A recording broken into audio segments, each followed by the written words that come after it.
Magandang umaga po sa inyong lahat. Ito po si Pastor Jeff Ramos, ang Administrative Pastor ng Sitio Militar Christian Baptist Church. Samahan niyo po ako para po sa ating pananambahan ngayong araw po na ito. Tayo po ay manalangin. Panginoon Diyos na makapangyarihan sa lahat, kami po ay kumikilala na kayo ay Diyos na banal at makapangyarihan sa lahat. Kami po ay humihingi ng inyong habag sa lahat po ng aming nagawang pagkakasala, sa lahat po ng aming pagkukulang. Panginoon, kami po ay patawarin po ninyo bilang isang bansa. Dalangin po namin na lingapin niyo po kami lalo na po sa mga panahong ito. Dalangin po namin, mahal na Panginoon, na palakasin niyo po ang aming kalooban. Patatagin po ninyo ang aming pananampalataya at lalo po kaming mapalapit sa inyo sa mga panahong ito. Pinagkakatiwala po namin sa inyo ang bawat pamilyang Pilipino sa iba't ibang panig ng bansa at sa iba't ibang panig ng mundo. Ipaalala niyo po sa kanila na kayo ang Diyos na hindi nagpapabaya. Idinadalangin po namin ang mga kapwa po namin Pilipino na may COVID-2019. Pagalingin niyo, Panginoon. Huwag niyo pababayaan. Kayo po ang gumawa ng malaking himala para sa kanilang mga buhay. Dalangin po namin ang aming mga doktor, ang aming po mga nurses. Dalangin din po namin, Panginoon, ang lahat ng mga tumutulong sa lahat ng may mga karamdaman ng COVID-2019. At Panginoon, sila pong lahat ay gamitin mong instrumento upang gumaling at bumuti ang kalagayan ng lahat ng may karamdaman na kanila pong inaalagaan. Marami pong salamat, mahal na Panginoon. Alam po namin na ipapakita mo ang inyong habag, ang inyong pag-asa, ang inyong paglingap, lalo na po sa mga panahon ito. Nagtitiwala po kaming lahat sa iyo bilang isang bansa. Kayo ang aming Panginoon at kami ang inyong bayan. Marami po salamat sa pangalan ni Jesus. Amen. Kung kayo po ay nasa inyong mga tahanan, ang aking panalangin ay nasa maayos kayong kalagayan. Naway ibigay po ninyo ang inyong buong atensyon sa pakikinig ng salita ng Diyos at ang dalangin ko ay lumakas ang inyong kalooban at tumatag ang inyong pananampalataya sa inyong pakikinig ng kanyang salita. Ang mensahe po ng Panginoon sa umagang ito ay may pamagat na God's promise in the midst of adversity. Hindi po lingid sa inyo ang kaalaman na meron pong ipinanukala ang ating gobyerno na social distancing. Kaya sa pagpila pa lamang sa pagwi-withdraw sa ATM machine, naroon ang mahabang pila. At dahil sa malawakang enhanced community quarantine, ang mga pangunahing lansangan ay napakaluluwag. Halos walang mga sasakyang bumabiyahe. Ganun pa man, ang ating mga ospital ay punong-puno ng mga pasyente.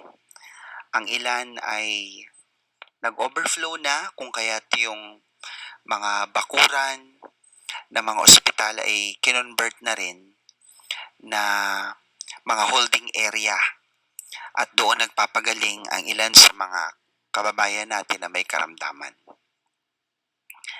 Marami ang natatakot na maubusan ng supply na pagkain, kaya naman marami ang nagpa-panic buying sa mga panahong ito.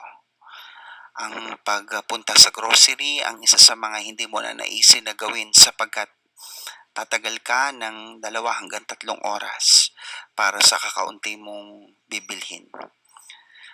Nagkalat din ang mga fake news na naghahatid ng takot sa marami nating mga kababayan. At alam natin na may sasabihin ang Panginoon sa pamamagitan ng kanyang salita sa mga panahong katulad nito. Sinabi sa Aklat ng Isaiah, 41, talatang 10. Fear not, for I am with you. I am your God. I will strengthen you. I will help you. I will uphold you with my righteous right hand. Napakagandang pangako ng Panginoon para po sa ating lahat. At habang kayo po ay nakikinig ngayon sa inyong lingkod, nais ko po lamang i-update kayo na as of March 28, 2020, 4 p.m. Philippine Standard Time, ay meron pong confirmed na 1,075 na COVID-19 positive sa buong kapuluan. At sa Tagalog version po ng Isaiah 41:10, ito po ang sabi, "Huwag kang matakot sapagkat ako'y sumasa iyo. Huwag kang manlupaypay sapagkat ako'y iyong Diyos. Aking palalakasin ka. Oo, aking tutulungan ka. Oo, aking aalalayan ka ng kanang kamay ng aking katwiran." Isang talata po lamang sa Biblia ang ating pong titignan, subalit naniniwala po ako na ito po ay magbibigay po sa atin ng napakalaking inspiration at lakas ng loob. Sa talata po ito may makikita po tayo na dalawang ipinag-uutos ng Panginoon na may kaakibat na kanyang mga pangako. Una, sa talatang ito sinabi na huwag kang matakot. At pangalawa, sinabi na huwag kang manlupaypay. Marami po tayong dahilan upang matakot sapagkat bawat araw na tayo po ay nagigising, patuloy po na tumataas ang bilang ng mga infected ng COVID-19. At yung ating budget sa pagkain ay pakaunti ng pakaunti. At nariyan din yung ating pangamba na baka sa ating paglabas-labas upang mamalengke at bumili ng ating mga pangangailangan ay makadaupang palad natin o makasalubong natin ang isang COVID-19 positive. Ito yung takot na hindi mo nakikita. Sinabi ng Panginoon, huwag kang matakot, huwag kang manlupaypay. Sa ating pakikinig ng radyo o panonood ng TV, nariyan yung nalalaan natin na may malaking pangangailangan ang ating mga frontliners para sa mga safety gears. At ang ilan sa ating mga doktor at nurses ay kailangang i-quarantine sapagkat ang ilan sa kanila ay infected na rin. Sino ba sa atin ang hindi manghihina o manlulupaypay? Alam po ninyo mga kapatid, nang isinulat po ni Isaias ang aklat ng Isaias, ang unang 30 na pangkat ay patungkol sa paghuhukom ng Panginoon sapagkat ang bayan ay patuloy sa kanyang pagsuway at pagtalikod sa Panginoon. At inantay ng Panginoon na ang kanyang bayan ay magbalik loob sa kanya at magsisi sa kanilang mga kasalanan.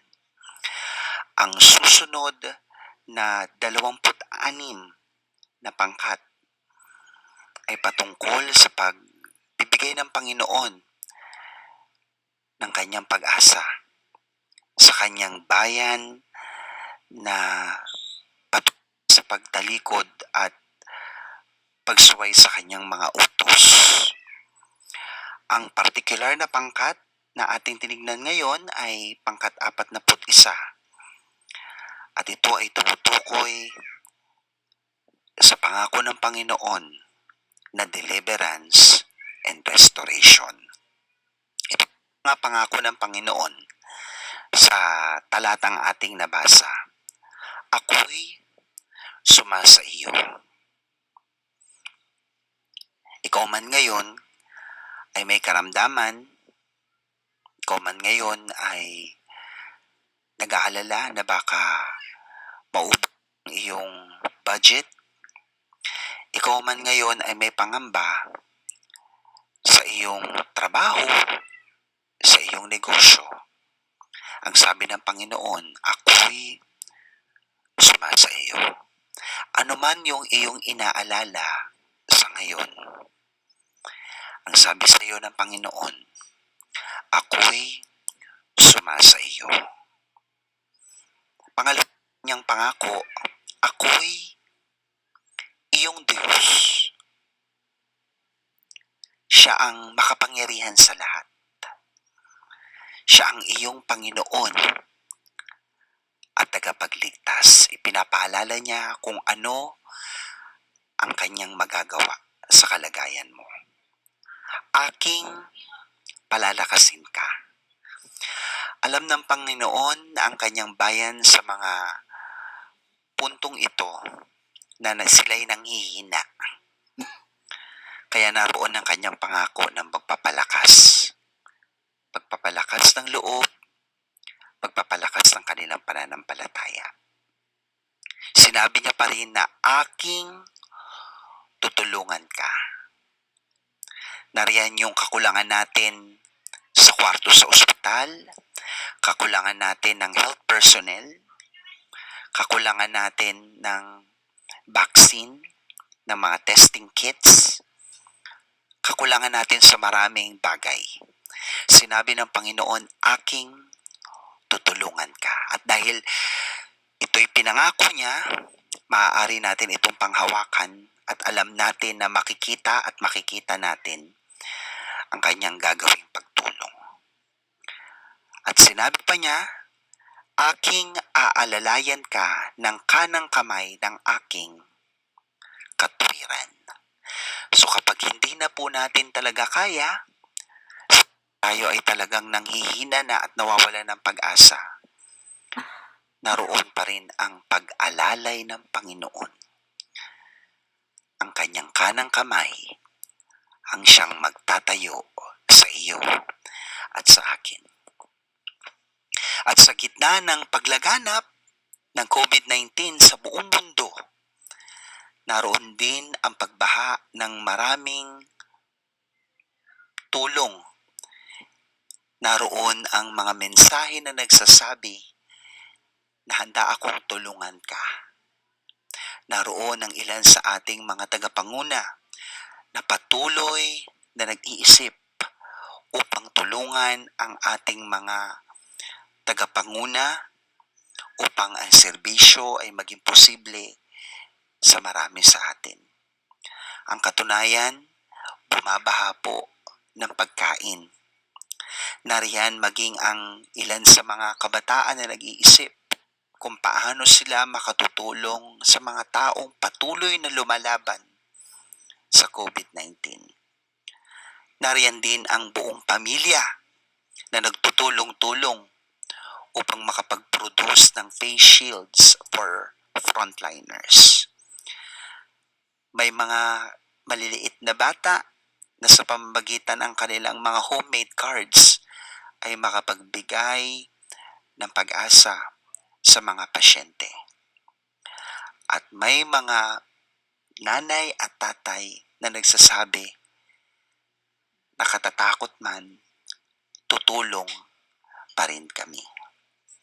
Alam nyo mga kapatid, sa gitna ng paglaganap ng sakit na ito, masigit ang paglaganap ng pagtulong, pagmamalasakit, at pagmamahal. Kaya't sana habang ating nababalitaan ang maraming kawalan ng mga supply sa ospital, kakulangan ng mga doktor, kakulangan sa ilang mga pangangailangan, maalaala natin na gumagamit ang Diyos ng maraming mga instrumento upang mapalitan ang ating mga pagkatakot ng pag-asa, ang ating kawalan ng pag-asa, ng lakas ng loob, at mapalitan ang ating pagsuko ng pagbangon sapagkat maraming dahilan ang Panginoon upang tayo ay magpatuloy sa buhay na ito. Pagpalain po kayo ng ating Panginoon na saan man po kayo naroon ngayon at gamitin niya nawa kayo na instrumento ng kanyang pag-ibig, pag-asa at kapayapaan. Magandang umaga po sa ating lahat.